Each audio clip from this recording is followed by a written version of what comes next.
Pelo menos 5 pessoas morreram devido ao temporal da última noite. Viva! Está com o Expresso da Manhã. Eu sou o Paulo Baldaia.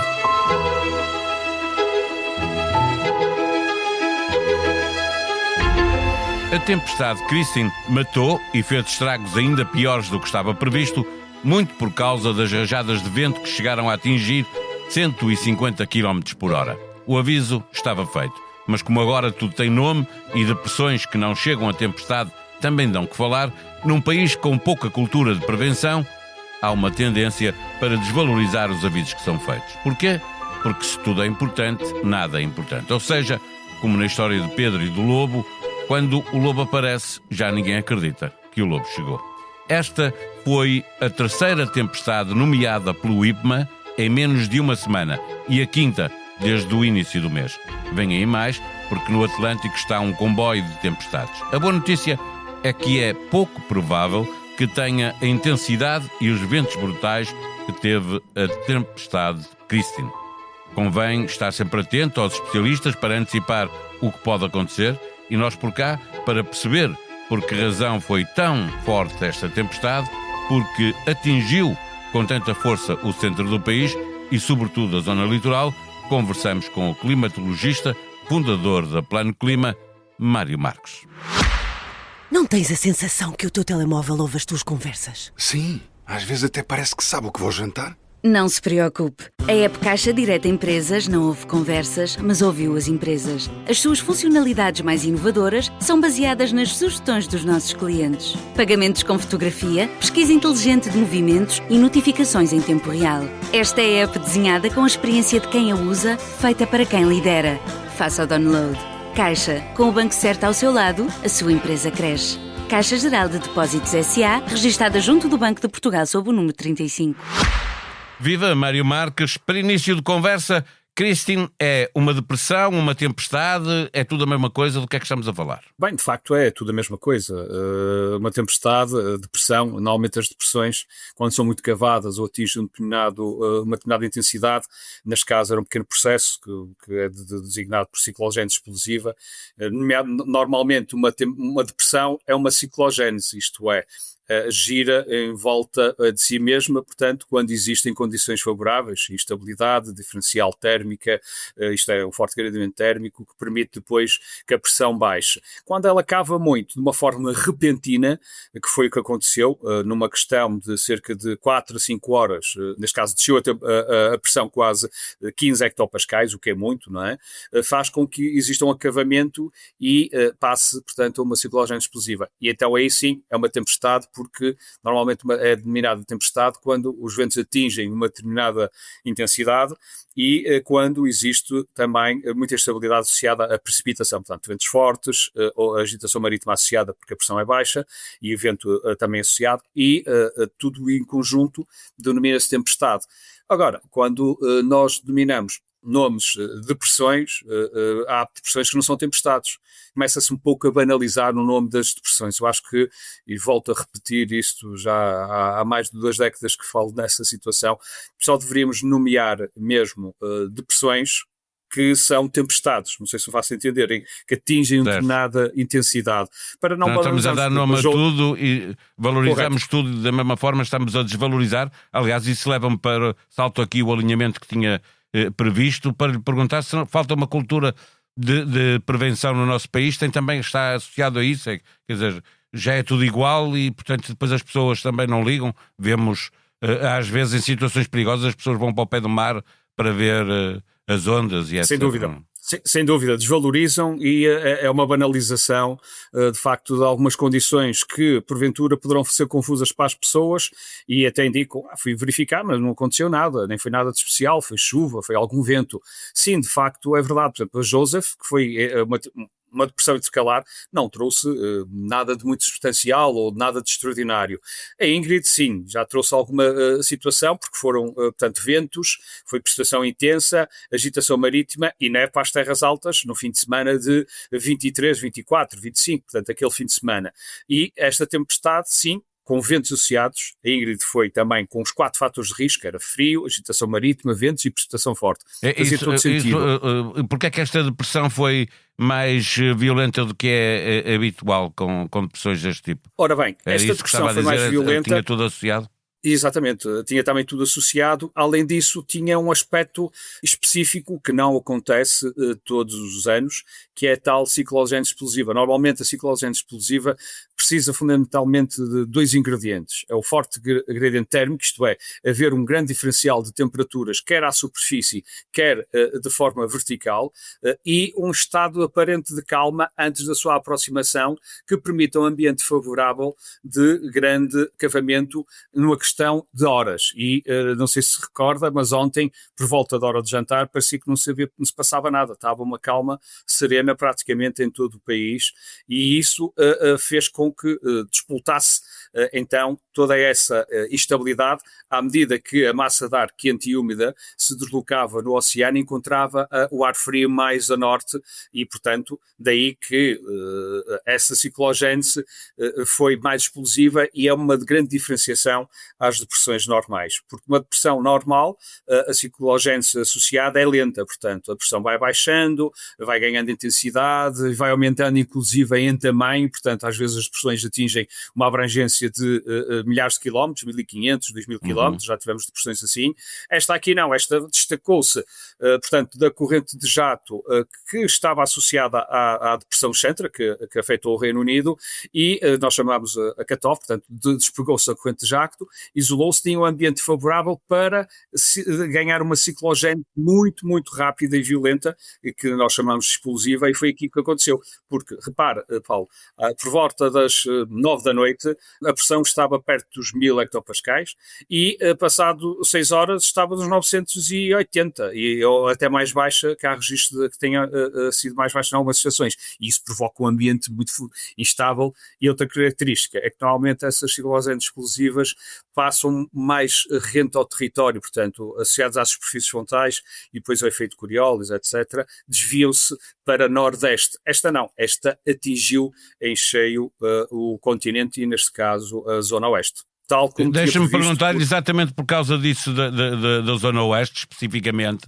Nós olhamos para um tornado e leigos na matéria, como somos, eu e quem nos está a ouvir, a maioria das pessoas, percebemos que há ali uma concentração de energia grande que faz o vento soprar em grande velocidade num espaço mais pequeno, não é? É a ideia a descrição que eu faço de leigo. No caso do Christine, porque é que, tendo ela atravessado o país de norte a sul, há uma diferença tão grande na região centro? Passou por ali o centro desta depressão, é isso? Que é que exatamente, passou nessa região. Aliás, eu ontem fartei-me de ir aos meios de comunicação social mencionar que... Só situar para quem nos ouve que ontem é terça-feira, porque nós estamos a gravar quarta-feira à noite, só para que as pessoas percebam.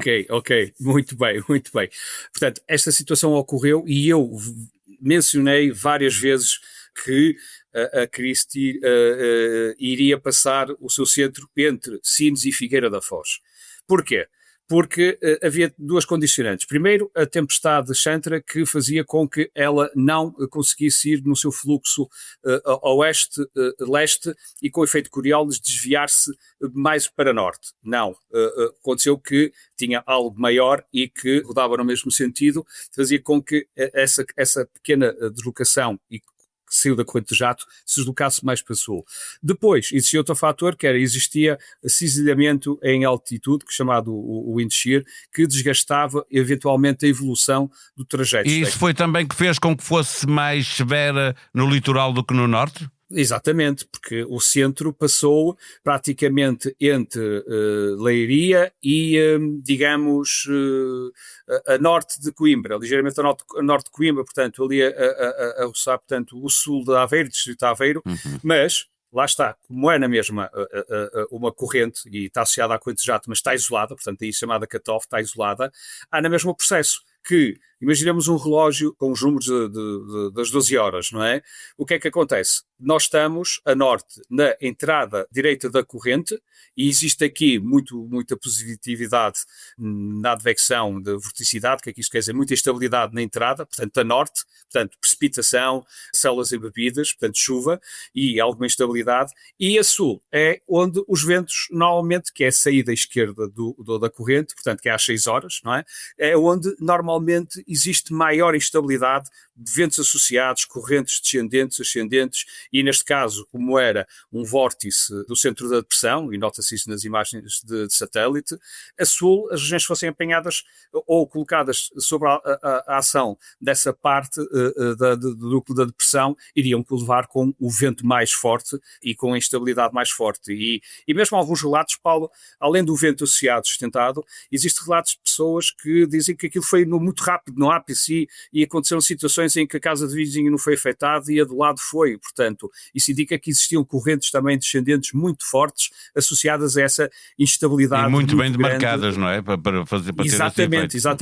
Exatamente. E é os relatos das pessoas que temos que ouvir também. Não é só olhar depois as estações e o vento não é foi só assim, o macro, não é? Não é só. Não se aprende só com o macro, é preciso olhar para o micro. Sem dúvida. E relato que os ventos sustentados chegaram a atingir os 100, 110 km por hora. Isto é, quando chamamos ventos sustentados, pelo menos 1 minuto de média de vento.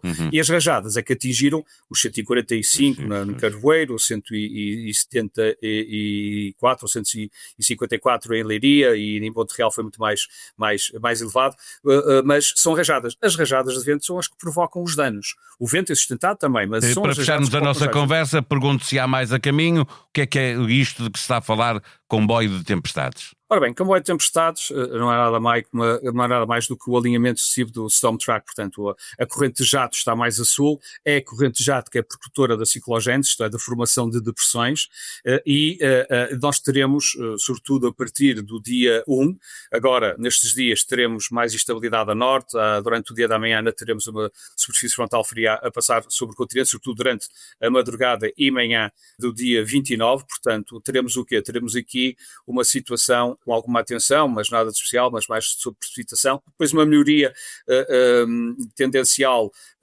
e significativa para sábado, mas a partir de domingo teremos novamente essa passagem sucessiva de depressões. Eu penso que poderemos, tendo o mesmo critério que temos tido nas últimas semanas, poderemos chegar facilmente à letra N, eventualmente, ou pelo menos à M, porque a depressão do dia 1 para o dia 2 poderá provocar inundações, sobretudo de caudal, porque os rios estão completamente cheios de fluxo e com um nível muito alto, e os solos estão completamente saturados.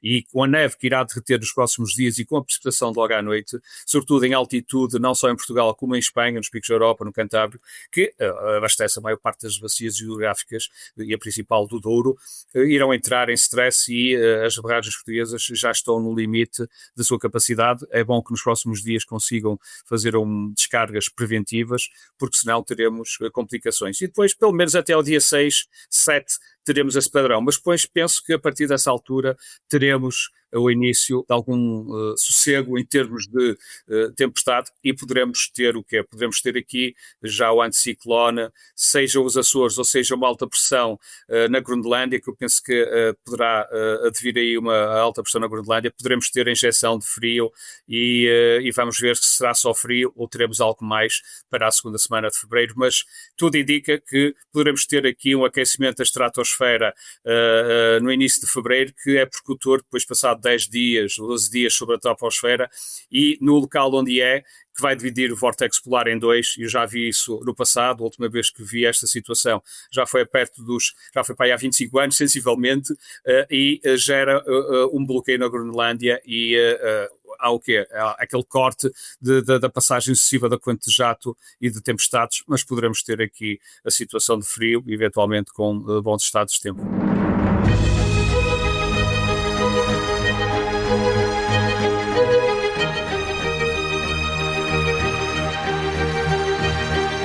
Nesta edição especial, gravada ao vivo no Expresso Podfest, a Comissão Política e o Money discutiram os efeitos da onda de apoios a António José Seguro e os efeitos desta segunda volta para a governação de Montenegro.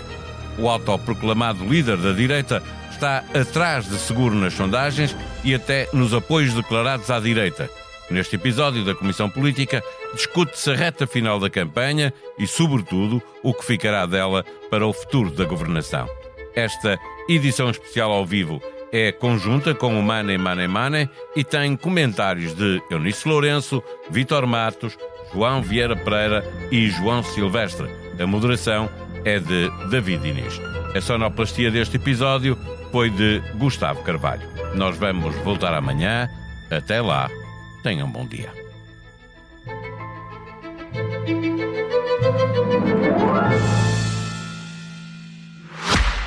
Não tens a sensação que o teu telemóvel ouve as tuas conversas? Sim, às vezes até parece que sabe o que vou jantar. Não se preocupe. A app Caixa Direta Empresas não ouve conversas, mas ouviu as empresas. As suas funcionalidades mais inovadoras são baseadas nas sugestões dos nossos clientes. Pagamentos com fotografia, pesquisa inteligente de movimentos e notificações em tempo real.